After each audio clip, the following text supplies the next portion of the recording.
namang importanteng mahalang mga Ricardo, basta ayos po ang timplada natin at bagong luto, mainit at may sabaw, palagay ko'y magugustuhan ng pamilya.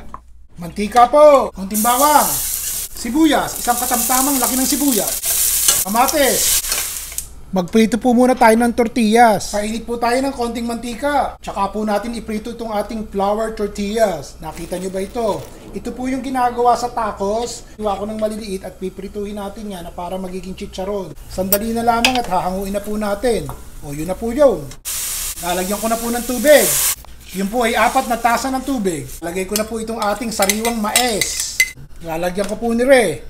Cumin powder, ito po yung ginagamit natin pag gumagawa tayo ng chicken biryani o kaya buttered chicken. Chili powder po. Hindi kinakailangan kung ayaw nyo pong maglagay ng pampalasa, chicken powder. Bahala po kayo ha. Lalagyan po natin ng ketchup. Ipapakita ko sa inyo na ito po yung ketchup na ilalagay ko ng konti. Kung wala po kayo ni Ria, diced tomato sa lata.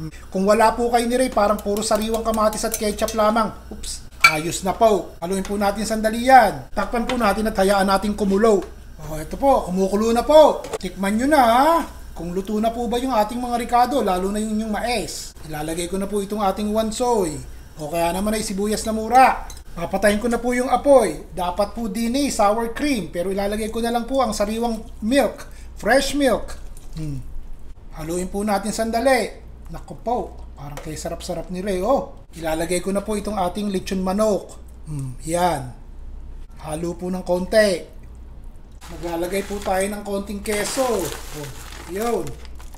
Haluin po natin at nang lumapot-lapot yung sabaw. Ito po yung sopas.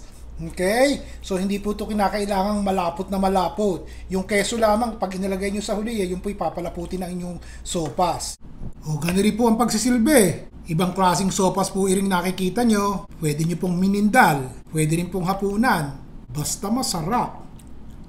Lagyan ko pa ng konting keso. Ito po yung mozzarella pero kahit anong keso po ang ilagay nyo, ayos lang. Lagyan po natin ng avocado sa ibabaw. Ganyan po. Mainam may makita nyo may dayap sa gilid. Pero dapat po ilalagyan natin, ipipigaan po natin yan ng dayap bago nyo isubo. Talagang mapapawaw kayo. Ito po lechon manok pa. Dagdagan po natin nang makita nyo ang kakain ni Aba, mayroon palang manok. Ganun lamang. O, huwag nyo pong kakalimutan yung inyong tostadong tortilla sa paligid at saka po sa ibabaw. O, tignan nyo. Hindi nyo ba kakainin yan mga kaibigan?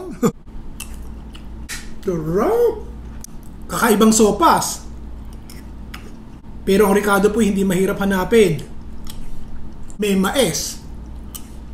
Ayos po ba o bukas? Iba naman ang lulutuin natin. Siyempre yung masarap, pagkatapos konti lang ang Ricardo at madaling hanapin at may kamurahan. Yun po ang gusto nyo, di po ba? O si Ron Bilaro po.